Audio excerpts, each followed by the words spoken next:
iniciar aqui um assunto chamado termodinâmica, certo? Que no caso é um assunto complementar à parte de transformações gasosas, certo?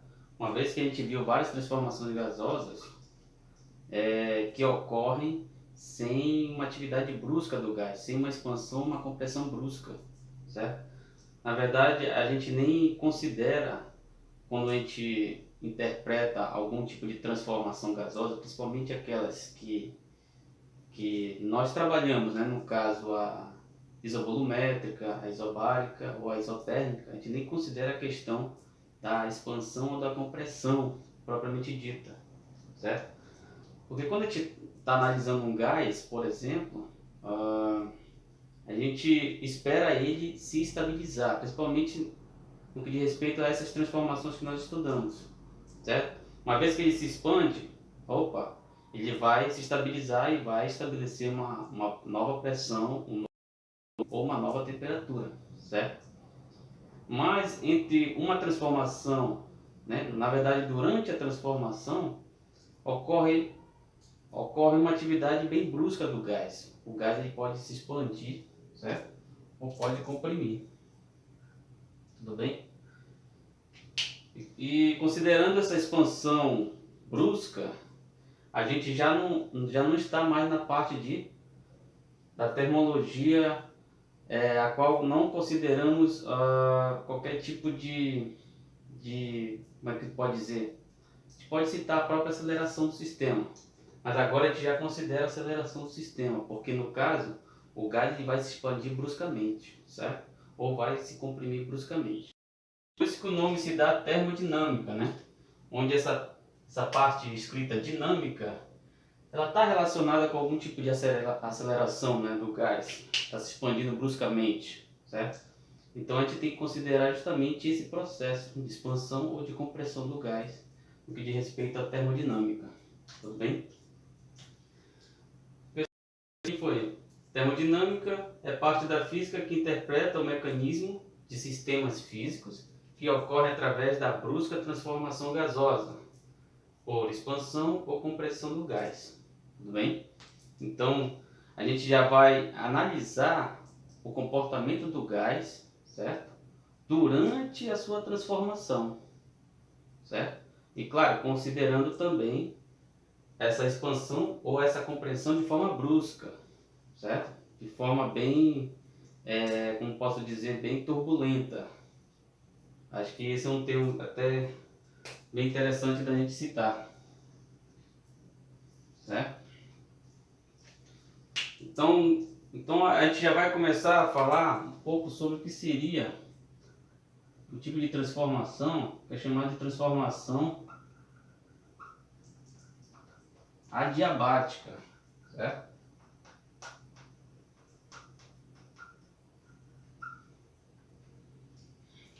A transformação adiabática ela considera principalmente que as três variáveis de estado, pressão, temperatura e volume possam variar no decorrer da sua transformação, certo? Mas é claro que existe uma particularidade, né? Existe uma interpretação, principalmente no que diz respeito ao volume, certo?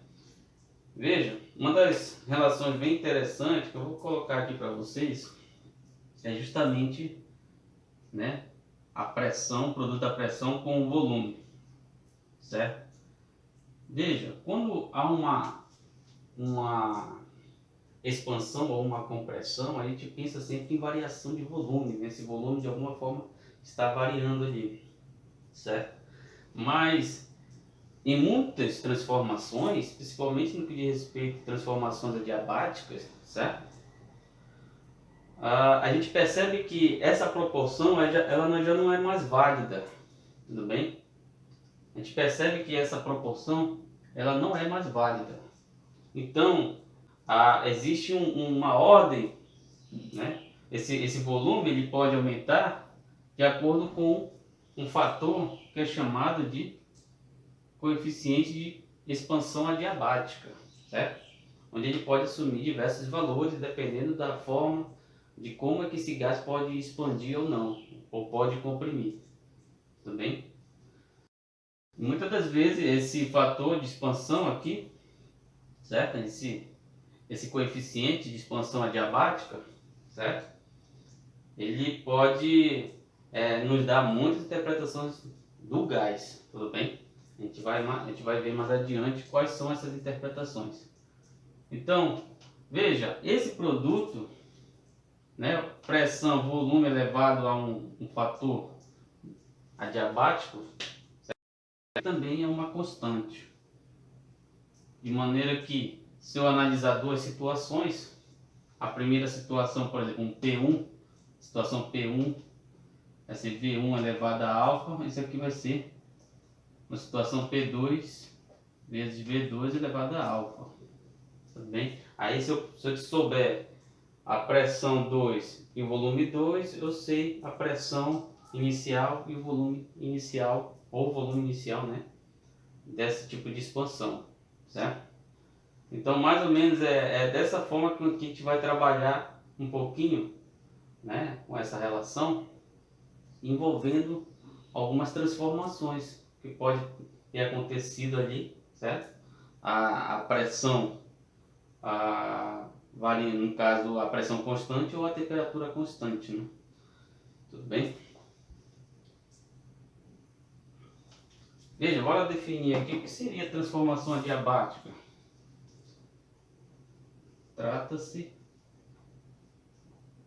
de uma transformação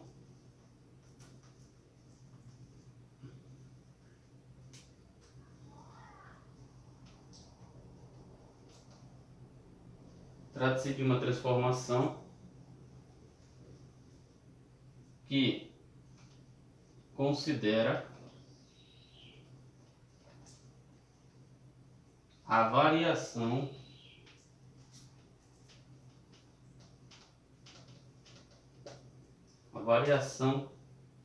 do volume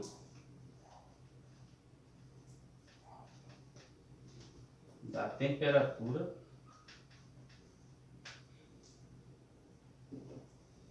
vou apagar aqui, depois eu coloco novamente,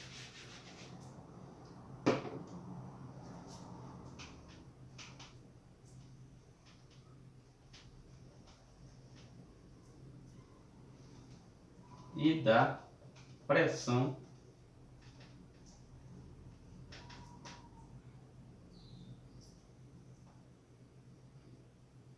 simultaneamente.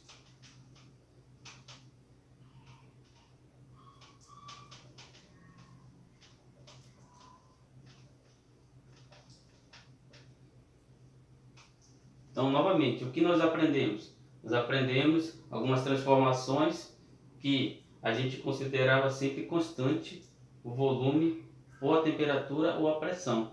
Tudo bem? Agora, nós vamos lidar com um tipo de transformação cujo volume, a temperatura e a pressão pode variar simultaneamente, certo? E é claro que essa questão ela depende de um fator que chamamos de ser fator de expansão adiabática, certo? Que ela é um expoente dessa relação aqui. Porque nem sempre esse produto é válido, certo?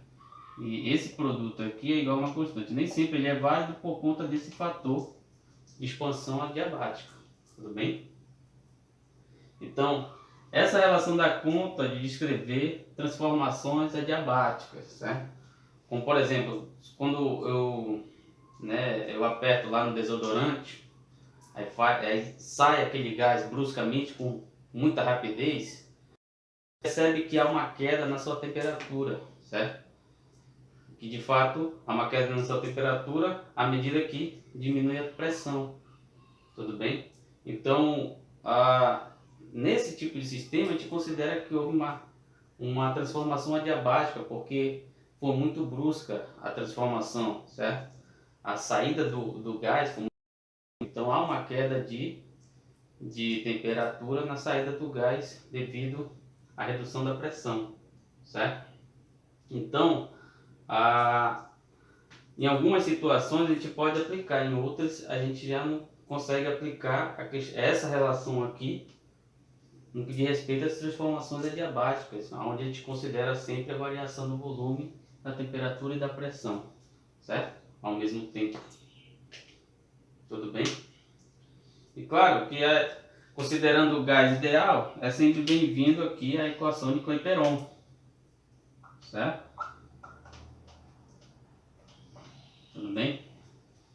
Considerando o gás ideal, sempre é bem-vindo a equação de Clapeyron para a gente fazer a devida manipulação necessária para estabelecer a pressão, o volume ou a temperatura, certo? Veja, como é que ficaria a questão do gráfico, né? Não sei se vai dar para fazer aqui, eu vou colocar mais um lado.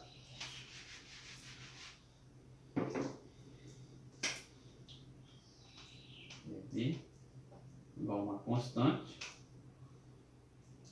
E aqui.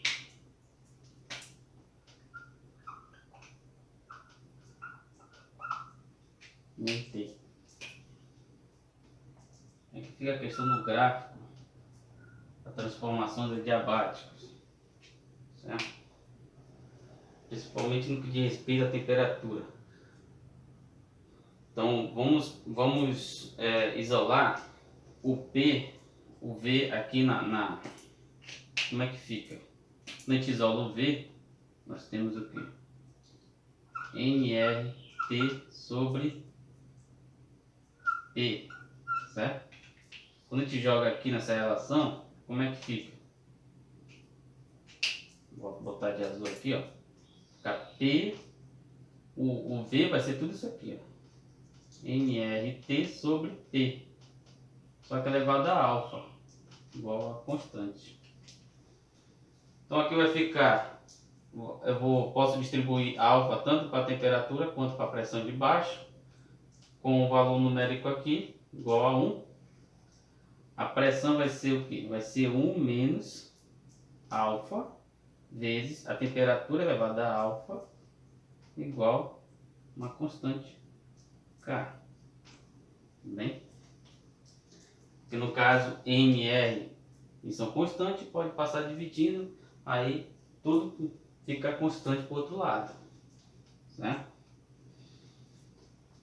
Como é que fica a questão das transformações adiabáticas, certo? Veja, já tem uma relação da temperatura, eu tenho essa dependência ainda com alfa, aí vai depender do valor de alfa, mas aqui eu posso fazer, né? Certo? Quando eu passar o volume dividindo, eu vou ter um gráfico da pressão com o volume. Tudo bem? Veja, da mesma forma, o volume, esse alfa aqui, ele vai determinar o que chamamos de isoterma, certo? Se fosse igual a 1, seria essa função aqui. Seria essa função. Mas como o alfa pode assumir valores, no caso da expansão, valores maiores que 1, no caso da compressão, valores menores que 1, certo? Em caso em que alfa é maior que 1, como é que fica essa isoterma? Ela vai que, à medida que a pressão aumenta, o volume diminui bruscamente, certo? Então ela vai assumir esse valor aqui.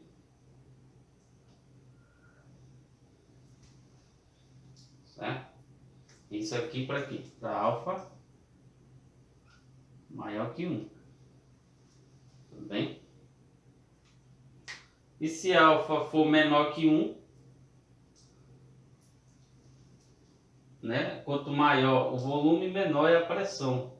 Então a isoterma vai passar para frente, né? Ela vai partir daqui e vai ficar mais à frente da curva cujo alfa é igual a 1. Tudo bem? Deixa eu ver se eu ajeito aqui esse gráfico. Certo? Então aqui o alfa é menor que 1. Certo? Então veja, existem várias interpretações no que diz respeito a essa relação aqui, certo? Para a gente chegar ao valor valor da pressão, no caso, ou da temperatura, uma vez conhecido aqui o valor da constante. Tudo bem?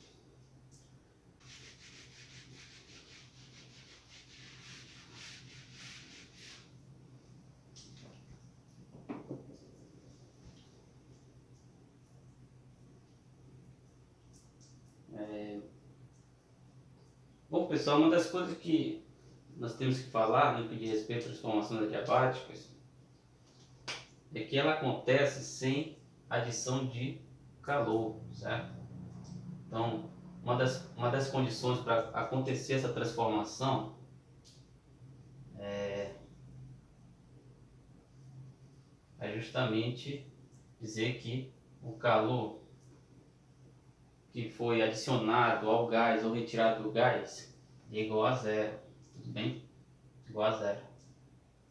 Então aí o gás ele realiza trabalho, certo? De maneira que não ocorreu nem adição nem retirada de calor, tudo bem? Certo? Esse é um fator importante. Uma das condições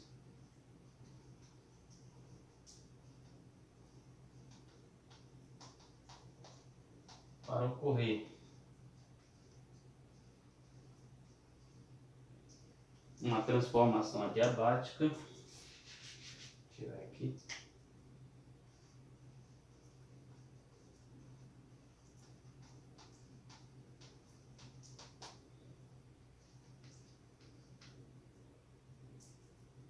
é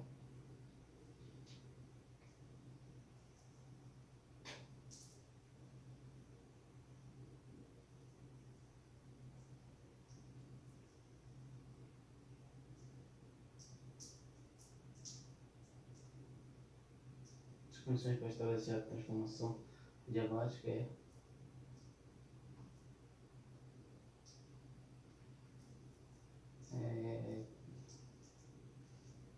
considerar que não houve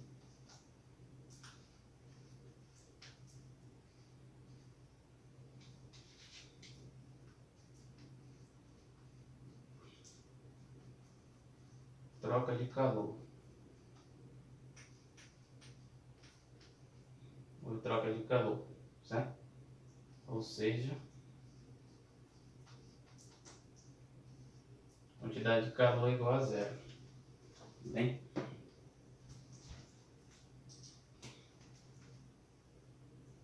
Certo?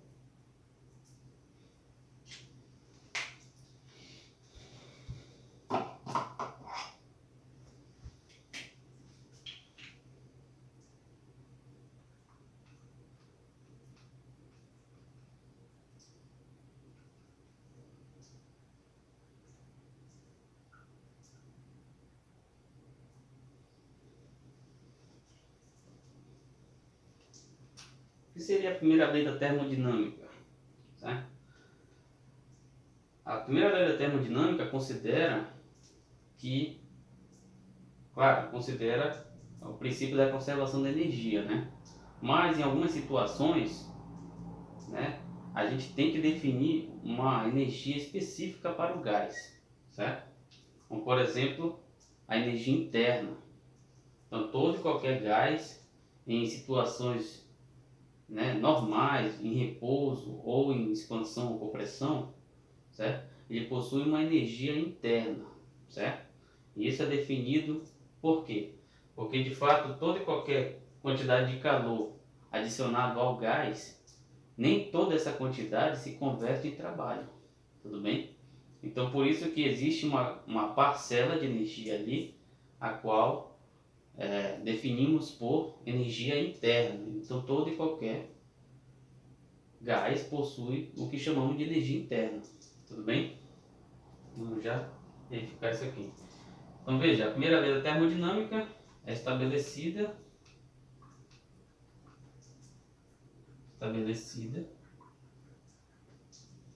através da conservação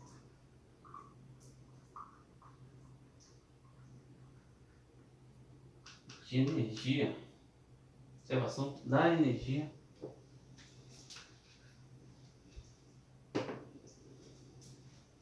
Através da conservação da energia.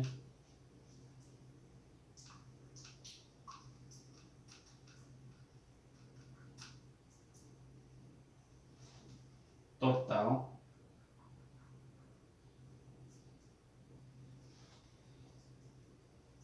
Durante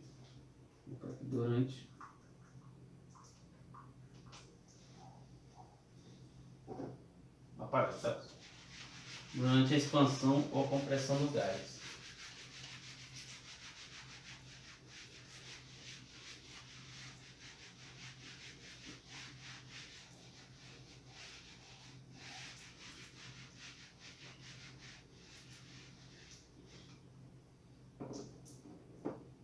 Durante a expansão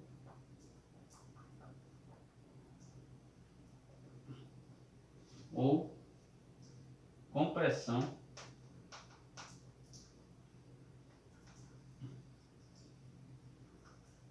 do gás. Tudo bem? Então veja, vamos pensar aqui no gás. Nosso desenho aqui tradicional, recipiente, né? E aqui você tem um êmbolozinho,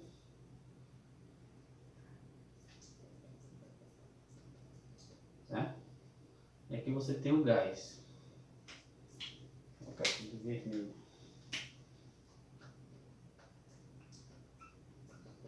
certo? Então veja, em um dos exemplos que eu vou fazer aqui para vocês, o que acontece com o gás? Quando a gente adiciona calor para o gás, vamos adicionar calor ao gás. É o mesmo que, vamos pensar numa fonte de calor aqui, certo? O que acontece é o seguinte, quando a gente calcula o valor desse calor adicionado ao gás, esse calor ele não é exatamente igual ao trabalho realizado pelo gás, certo? Então, muitas das vezes, esse trabalho realizado pelo gás, ele é muito menor que a quantidade de calor adicionada ao gás, certo? Da mesma forma, a gente pode pensar num resfriamento do gás. Quando a gente retira calor, o gás, né, de alguma forma realiza um trabalho negativo, vamos pensar assim, que ele comprime, mas toda essa energia no que diz respeito ao trabalho não é igual à quantidade de calor retirada, certo? Então, voltando aqui no nosso exemplo, a quantidade de calor adicionada ao gás, ela é igual ao trabalho mais uma parcela que a gente vai definir como? Definir por energia interna do gás, tudo bem? Então, existe toda essa compreensão no que diz respeito ao comportamento do gás quando a gente adiciona calor. Porque de maneira inicial a se pensar, vamos adicionar energia, vamos adicionar calor ao gás, o gás ele vai se expandir. Então toda essa expansão, todo esse trabalho desenvolvido pelo gás é igual ao calor. Mas quando a gente vai medir, não é isso que acontece, certo? Então, quando a gente vai medir, o trabalho que o gás realizou nessa situação é muito menor que o calor.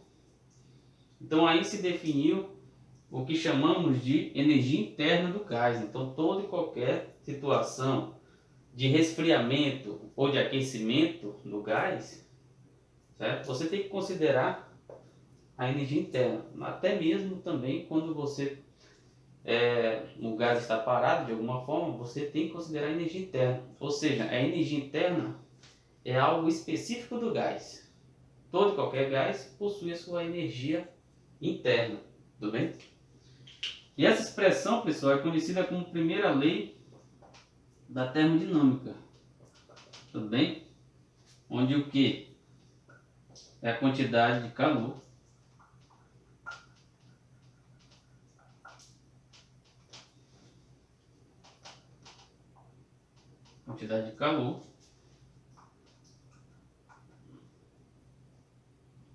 é Esse W aqui conhecido por trabalho. É o trabalho realizado pelo gás. E o U é conhecido por energia interna do gás.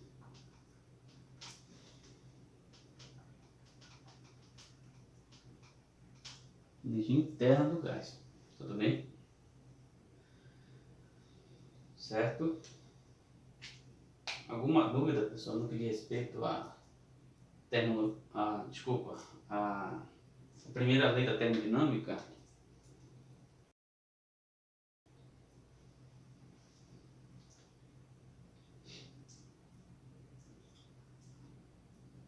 Aí veja, pessoal, uma das coisas que a gente já pode relacionar, né? As transformações adiabáticas, ela não considera a adição ou a retirada de calor. Isso que os exemplos que eu falei para você lá do sprayzinho, né? Ou então do champanhe, né? Isso sempre tem um fator externo a considerar para poder haver essa expansão ou essa compressão do gás. Então essa quantidade de calor ela é zero, tudo bem? Você não adicionou calor, por exemplo, ao champanhe ou ao desodorante para poder, né, acontecer a devida transformação. Você aplicou uma força ali, certo? Então toda essa questão da transformação adiabática acontecer, considera que a quantidade de calor ela é nula, certo? Acontece devido a um fator externo, devido a uma força externa, certo? Um fator externo que promoveu ali a transformação sem necessidade de adicionar ou retirar calor do gás, certo? Aí uma vez que isso aqui é zero, olha como é que fica a nossa relação. O trabalho realizado por uma transformação adiabática é realmente dado pela energia interna do gás, tudo bem? Certo? Então, a gente já vai ver isso nas condições de todas as transformações, como é que fica essa questão da primeira lei, certo? Porque isso pode ser aplicado em todas as transformações possíveis, tudo bem? Certo?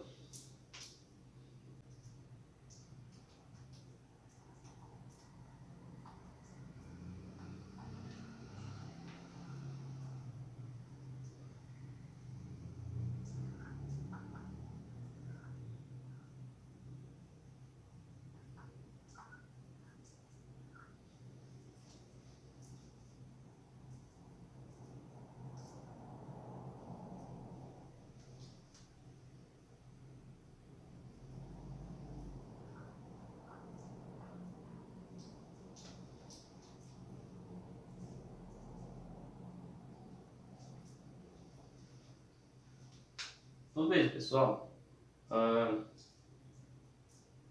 U é energia interna, certo? E claro, para que a gente possa definir essa energia interna, ela vem de uma situação em que o gás pode estar expandindo ou pode estar comprimindo, tudo bem? Veja, a relação do U é dada por essa expressão todinha aqui. E quem é o U inicial ou U em repouso? Na verdade, esse U aqui, o zero, ele é a energia interna, é a energia interna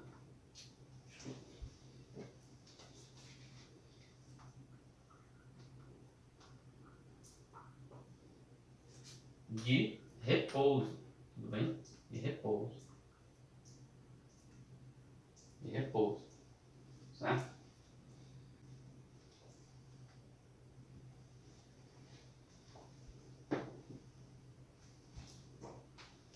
Interna de repouso. Em alguns livros, a gente coloca variação de energia interna, certo? Mas aqui a gente pode trabalhar dessa forma, sabendo a energia de repouso do gás, tudo bem? Certo? Mas importante é saber as interpretações que essa lei pode trazer para cada tipo de transformação gasosa, né? Então, enquanto você tem aqui a energia interna para interpretar, certo? Em situações em que não há uma temperatura final a considerar, a energia interna é exatamente igual à energia de repouso, certo? Não houve uma variação de temperatura. Mas quando há uma variação de temperatura, certo? Você verifica que essa situação pode variar também, certo? Então, nessa situação especificamente, a gente define que a energia interna, deixa eu colocar aqui, a energia interna, a gente pode até pensar, né? Só para definir ela sempre positiva, a gente coloca o menos aqui na frente, tá? Então, a energia interna, ela é dada por 3 sobre 2 nRT, no caso, temperatura inicial. Tudo bem? Temperatura inicial. Quando a gente substitui essa quantidade aqui, nós temos o quê? De fato, esse U, ele é justamente dado por uma variação de temperatura. Então, aqui no caso vai ficar 3 sobre 2 nR, variação de temperatura. Então, essa energia interna, devido à dinâmica do gás, ela depende de uma variação de temperatura do gás. Tudo bem? Se não tiver variação de temperatura, essa energia, né, ela é nula aqui. Tudo bem? Aí são situações em que o processo é isotérmico, né? Quando não há variação de temperatura. Então, essa energia interna, em situações dinâmicas, ela já não existe. Só vai existir quem? A energia interna de repouso do gás. Tudo bem? Certo? A gente se prende a essa relaçãozinha aqui para a gente fazer as devidas interpretações. Certo? Vou apagar aqui. A gente vai interpretar para cada tipo de transformação agora.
Então, a gente vai interpretar agora para cada tipo de transformação. Só lembrando lá, né, nós temos o quê? Transformação isovolumétrica. Vamos pensar na isovolumétrica.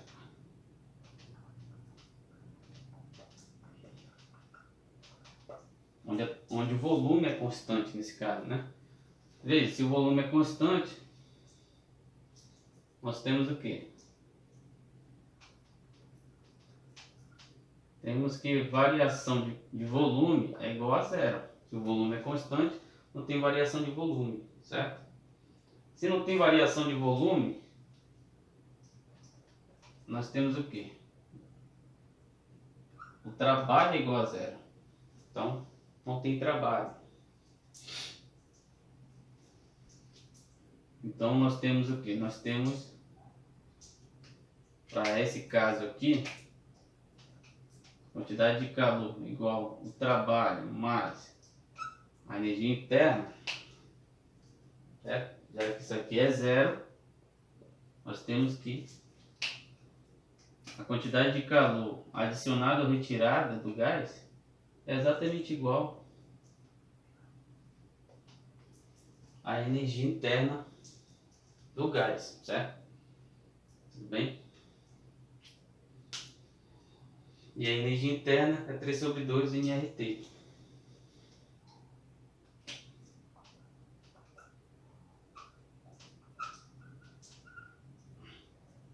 ΔT, certo?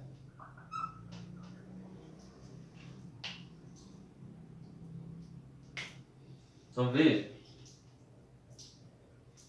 em situações em que transformação é isovolumétrica, se eu adicionar calor ou retirar calor, eu vou ter o que? De fato, uma variação de temperatura, né? Basta pensar que a isovolumétrica, o volume não varia, bem? Então aqui o gás está totalmente, preenche todo o espaço aqui, certo? Então toda a quantidade de calor que for adicionada é estabelecido pelo número de mols, pelo valor da constante universal em determinadas unidades, né? E verifica a variação de temperatura antes e depois, certo? Eu tenho aqui, por exemplo, eu tenho até apagar essa aqui, eu tenho uma temperatura antes, uma temperatura T1, certo? Aí quando eu adiciono calor ao gás, ele passa para uma temperatura T2. Então, existe toda uma dinâmica aqui, ó.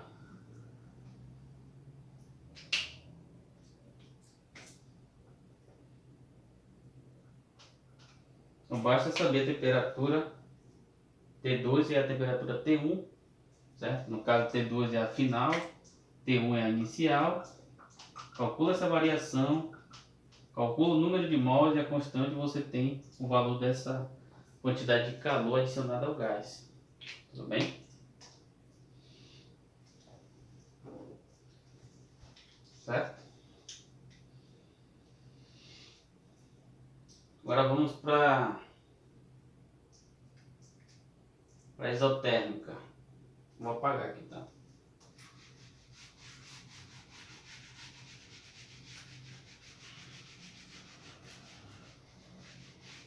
Seria isotérmica. Situações em que o gás, a transformação é isotérmica.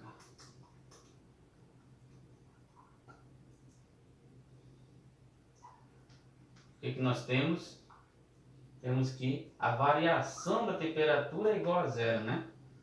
Porque não tem variação. A temperatura ela não muda, né, no decorrer da transformação, então essa variação de temperatura é zero.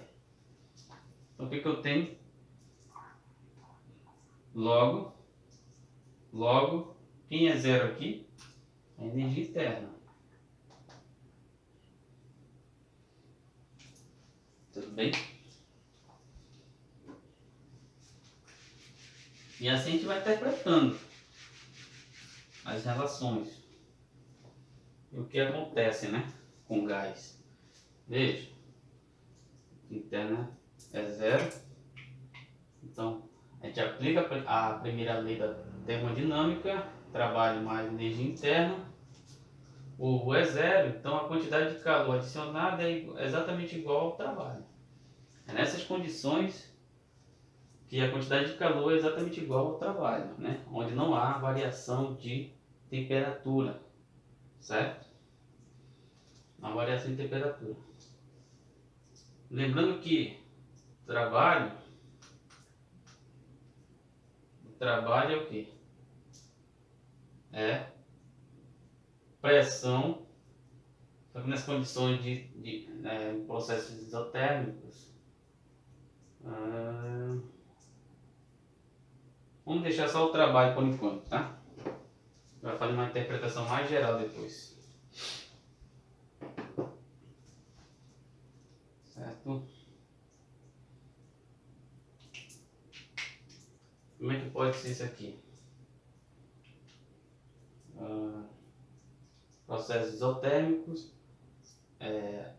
U é igual a zero, não tem variação de temperatura, mas pode ter trabalho, certo? Então aqui, o que acontece? Vou pensar no gás.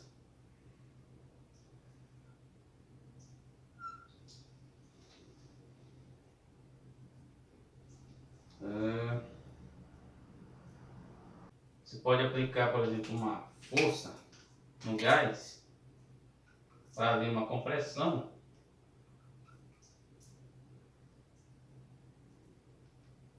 ela colocar uns blocos para o gás realizar trabalho, né? Nesse sentido.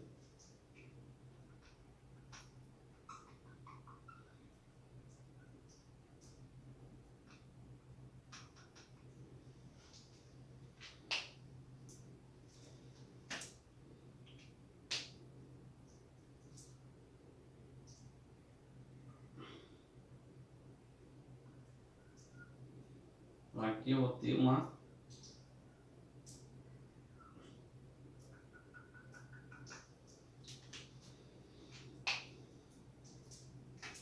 compressão do gás.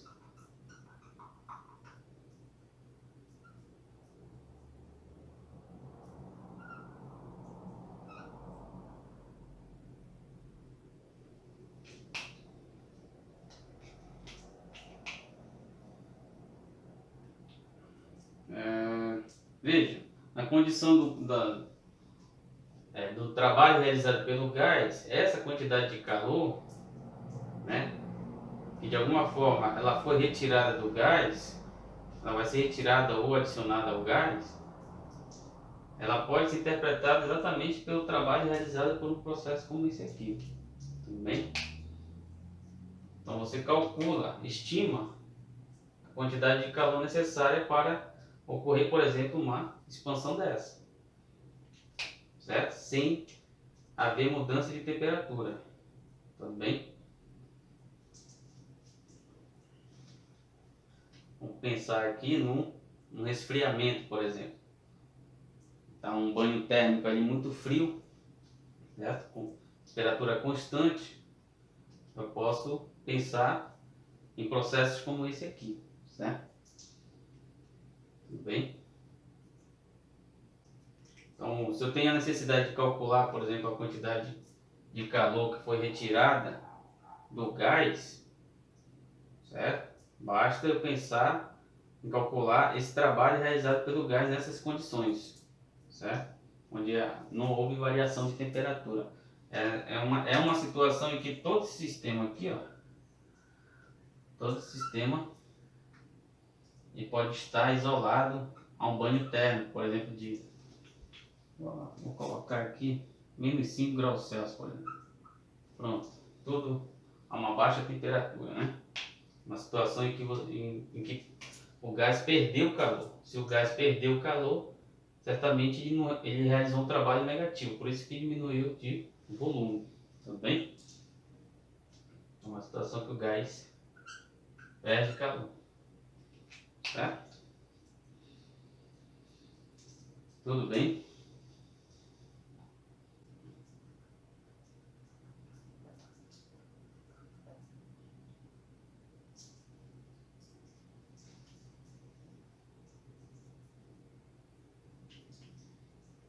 O que nós temos na transformação isobárica? Nós temos que não há variação de pressão, certo? A pressão ela é constante. Isso aqui é zero, certo?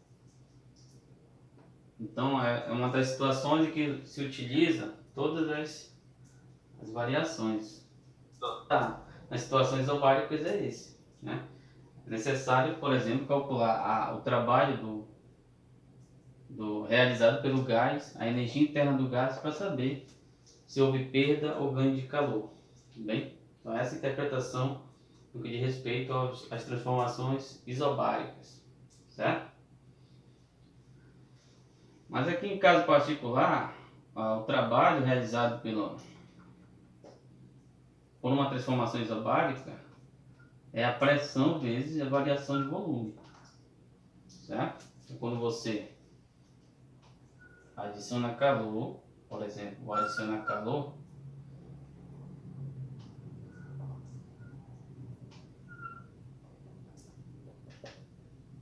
certo? Você tem aqui uma energia interna, o zero, né, do gás. Quando eu adiciono calor,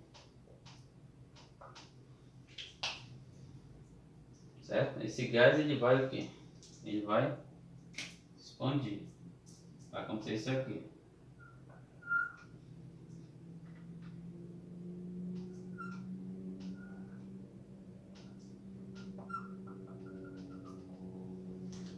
Vai acontecer isso aqui no gás.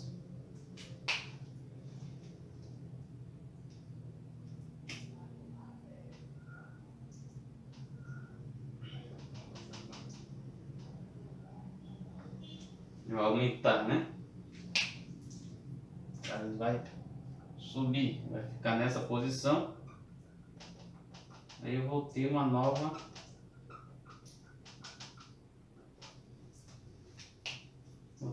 energia interna, né? Vou chamar de E1, diferente de U0, de U1, né, no caso. Bem? Então, por isso que tem variação no caso de energia interna, tem trabalho desenvolvido, certo? No caso aqui, ele saiu dessa posição, tudo bem? Saiu dessa posição aqui, foi para essa, e tudo isso aconteceu devido à adição de calor, no caso desse exemplo, né? Certo?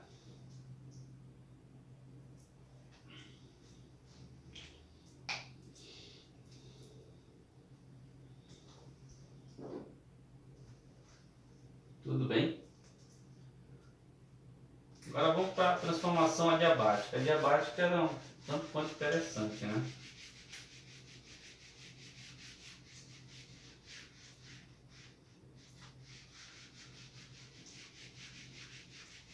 Pela nossa relaçãozinha lá, o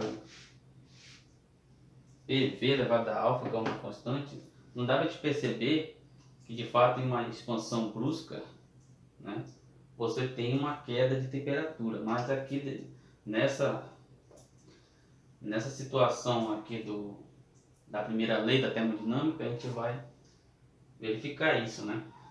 De fato, há uma queda de temperatura quando há uma expansão brusca do gás.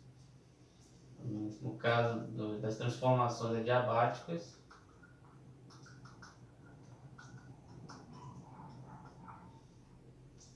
o que eu tenho, nós temos que considerar o quê? Que o calor é igual a zero. Logo, se o calor é igual a zero, vai ficar como? Vai ficar zero igual trabalho mais energia interna. Então, veja, o trabalho vai ser igual a menos a energia interna. Calma, você, tá? Tudo bem? Menos a energia interna. Menos, e a energia interna é o quê? É 3 sobre 2 mR variação de temperatura. Certo? Variação de temperatura.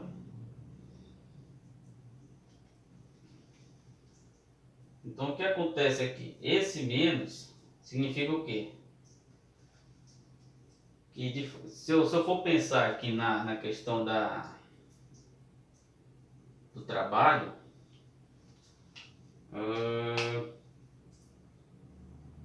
veja, se o trabalho for negativo, que é o caso da compressão do gás, a variação de temperatura é positiva. Então se eu comprimir o gás bruscamente, ele vai esquentar, certo?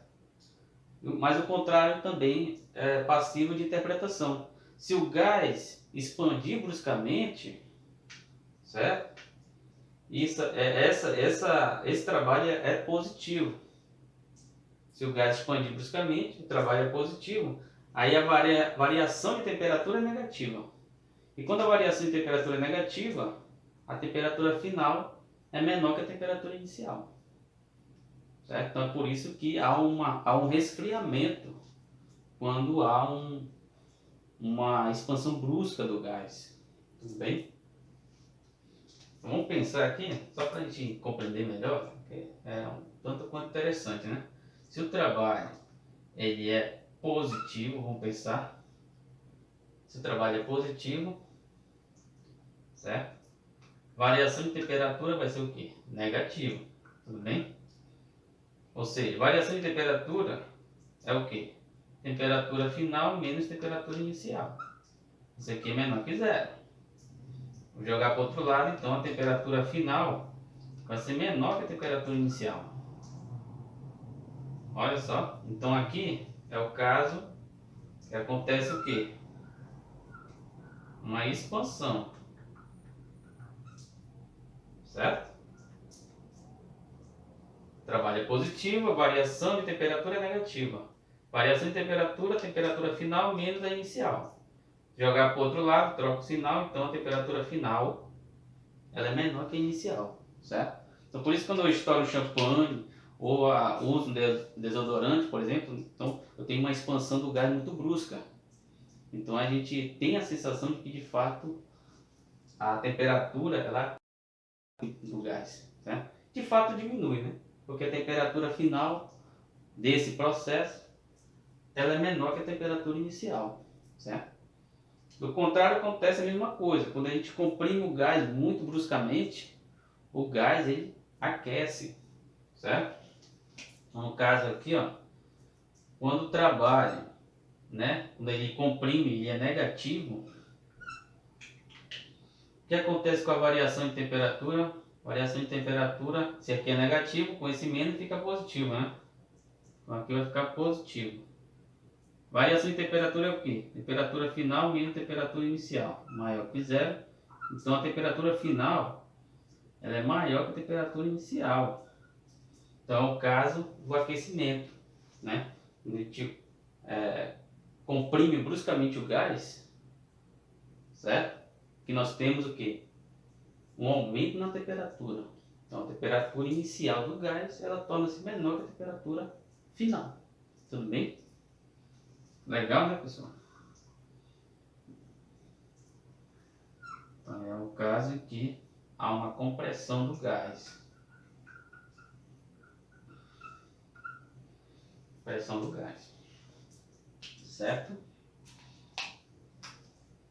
Espero que tenha feito entender aí essa questão dos processos adiabáticos. Certo? E a aplicação da primeira lei ela é muito importante para a gente interpretar várias situações que somente em termos de transformação não é perceptível, né? Mas durante a transformação a gente tem que aplicar as leis da termodinâmica para poder a gente verificar situações iniciais e situações finais. Tudo bem?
Bom, pessoal, vamos falar um pouco do que seria máquinas térmicas, né? Principalmente no que diz respeito a vários circuitos ou a várias maquinarias existentes aí nas indústrias, né? Nas grandes construções, né? Então, as máquinas térmicas, né? Elas são, no caso, são mecanismos que se utiliza justamente, né, a troca de calor para que ela possa desenvolver algum tipo de função, alguma função, certo? Mas essa troca de calor, principalmente quando se trabalha com o próprio gás, né, ela muitas das vezes se perde muita energia, certo? E mesmo porque não se tem uma máquina, por exemplo, ou algum sistema físico ou um sistema mecânico, a qual a energia total ela é convertida em total trabalho, por exemplo. Então, no caso, o rendimento das máquinas, de qualquer tipo de mecanismo, o rendimento dessas máquinas nunca é 100%, certo? E o que é o ciclo de Carnot? O ciclo de Carnot, né, tenta estabelecer o máximo de rendimento possível, por mais que ele não chegue a 100% de rendimento, mas é o máximo que se pode ter de rendimento caso alguém consiga estabelecer uma máquina como essa, né? Certo?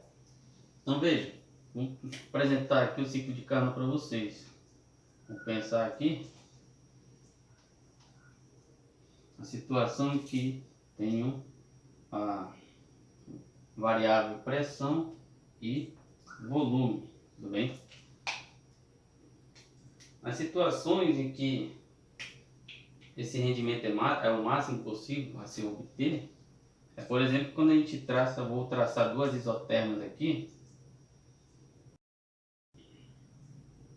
vou traçar aqui uma parecida com a outra, tá?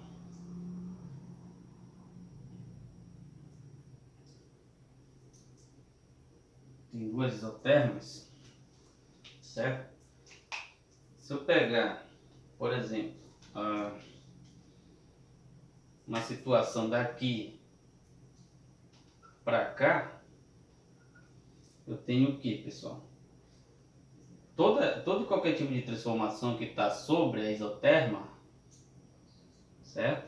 A temperatura varia, a temperatura é constante. Então vamos pensar que todo mundo que está aqui, todo e qualquer ponto que está sobre a isoterma, tem uma temperatura T1 e todo e qualquer, no caso, direção de transformação, vamos dizer assim, que está sobre essa outra isoterma, tem uma temperatura T2. Tudo bem? Certo? Então veja, quando eu faço essa traçada aqui, ó, o que acontece? Daqui para cá, houve uma transformação em que a temperatura variou, certo? Então esse tipo de transformação, onde a temperatura variou e também variou tanto a pressão e o volume, é chamado de quê, pessoal? Adiabática, certo? Que é o que nós comentamos lá no início da aula. As transformações adiabáticas, elas se caracterizam pelo fato de as três variáveis de estado variam no decorrer da sua transformação gasosa. Então, varia a temperatura, varia a pressão, varia o volume, certo? Então, bem aqui a gente já pode considerar que é uma transformação que adiabática, certo? Vou colocar a transformação AD, adiabática, tudo bem?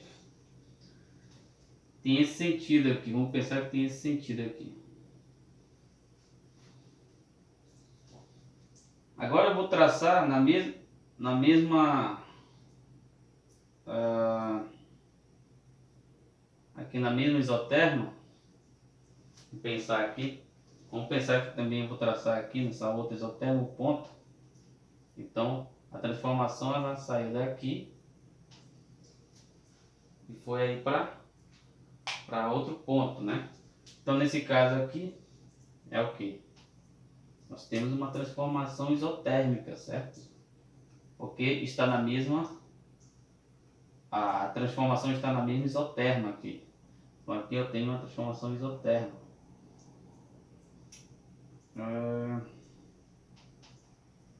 Colocar aí isotérmico, tá? IT, tudo bem? Veja, eu vou traçar esses dois pontos e vou verificar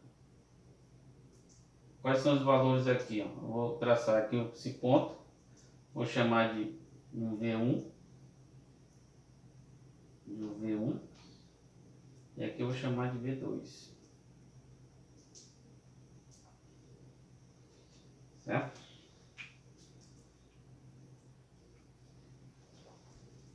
Veja, se eu traçar de novo sobre a isoterma até esse ponto aqui, vou traçar até esse ponto, só para a gente não trabalhar com muitos valores de volume, né? Então nós temos o que? Nós temos outra transformação isotérmica, certo? Sobre a mesma isoterma aqui em vermelho. E daqui eu já posso pensar em quê? Em uma nova transformação adiabática, certo? Então aqui eu tenho uma nova transformação isotérmica e aqui eu tenho uma nova transformação adiabática, certo?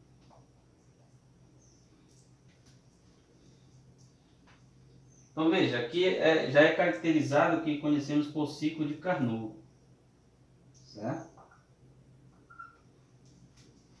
Tudo bem? Então se a gente pensar, vamos pensar o que aconteceu, vou colocar aqui, ponto A, ponto B, ponto C, ponto D, certo? Então veja, o ciclo vai do ponto A ao ponto B ao ponto C, do C ao ponto D e do D volta para o ponto A. O que aconteceu nessas transformações? Vou analisar novamente, né?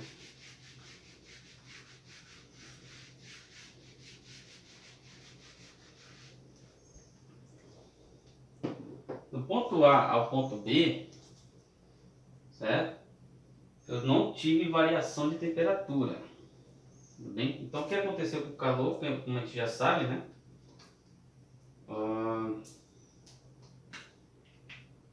Então a energia interna ela é igual a zero, não houve variação de temperatura. Logo então, o calor ela é exatamente igual aqui, trabalho. Tudo bem? Então aqui nesse caso, todo o calor, né? No caso, todo o calor que ocorreu foi adicionado aqui. Nesse caso, o que aconteceu? Houve uma diminuição, né? No volume, tudo bem? Na verdade, daqui para cá houve uma expansão.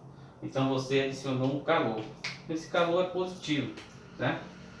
Então aqui no caso, todo o calor que foi adicionado ao trabalho, todo o calor adicionado ao gás, converteu-se em trabalho, certo? Então aqui, primeira etapa analisada. Isso aqui é muito legal, né? Porque o rendimento nessa parcela aí, teoricamente é igual a zero.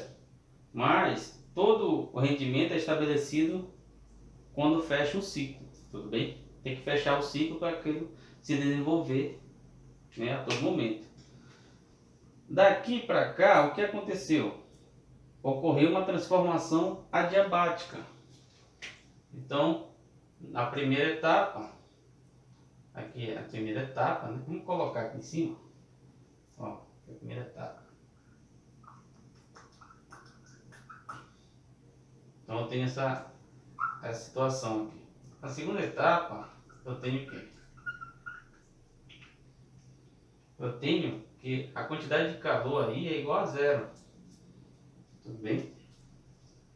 Então todo o trabalho que é realizado é igual a menos a variação de energia, certo? Menos a variação de energia. Houve uma expansão? Houve. Então a expansão, nesse caso aqui, vou pensar aqui primeiro, o trabalho é positivo, né? Houve uma expansão, o trabalho é positivo. Nesse caso aqui, o que aconteceu com a temperatura? Esse T1, a temperatura T1 é maior que a temperatura T2. Então a temperatura diminuiu, certo? A temperatura diminuiu. Se a temperatura diminuiu, a variação de temperatura é negativa. Certo? Isso aqui é o quê? Isso aqui vai ser igual a 3 sobre 2 N R delta T. Então veja, a temperatura final é menor que a temperatura inicial. Então aqui vai ser negativo, negativo.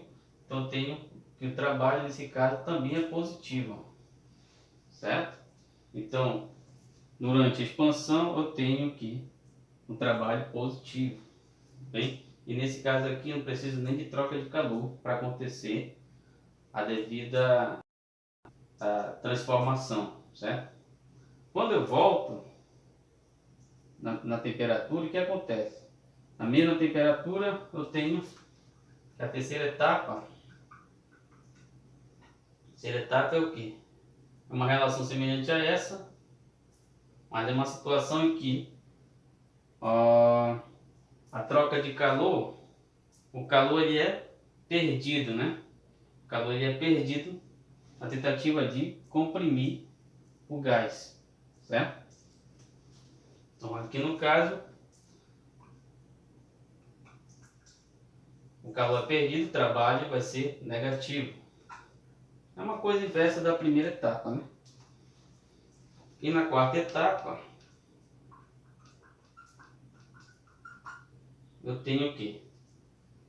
Eu tenho essa relação novamente, trabalho é igual a menos 3 sobre 2 NR delta T. Só que agora a temperatura ela aumenta. Então isso aqui é positivo, o trabalho vai ser o quê? Negativo também. Certo? Então veja, o que acontece nesse tipo de ciclo? Certo? Você tem o trabalho, você tem o gás realizando trabalho positivo, no caso se expandindo, certo? E logo depois você tem o gás em compressão, certo? Então nesse caso em que você tem adição de calor aqui e perda de calor, e nesse caso como o gás ele se comprime, você tem perda de calor, certo? Essa diferença de calor que se adiciona e que se perde, ela é mínima possível, porque os outros processos adiabáticos eles podem acontecer na medida que você ganha calor e na medida que você perde calor, certo? À medida que você ganha calor, você pode provocar aqui uma adiabática, uma transformação adiabática. E à medida que você perde calor, você pode provocar novamente aqui, no caso, uma compressão adiabática.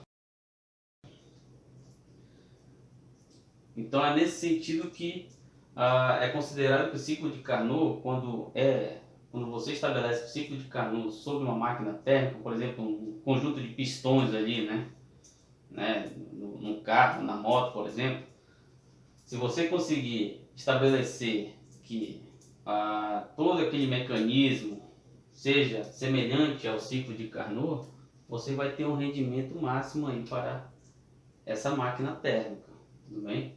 De alguma forma trabalha ali com trocas de calor, certo? Então basicamente é isso. Existe uma relação que é bem interessante, que é justamente o que é dado. Vou apagar aqui em cima.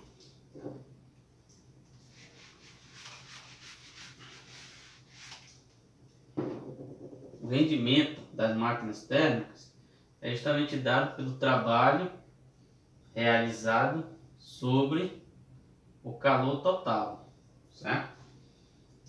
Trabalho realizado sobre o calor total, tudo bem? Então veja, o calor total que é adicionado nesse tipo de sistema, ele é o mínimo possível. Se ele é menor, então meu rendimento ele vai ser maior, certo? É por isso que consideramos que o ciclo de Carnot ele é um tipo de ciclo em que se possibilita um maior rendimento para as máquinas térmicas. Tudo bem?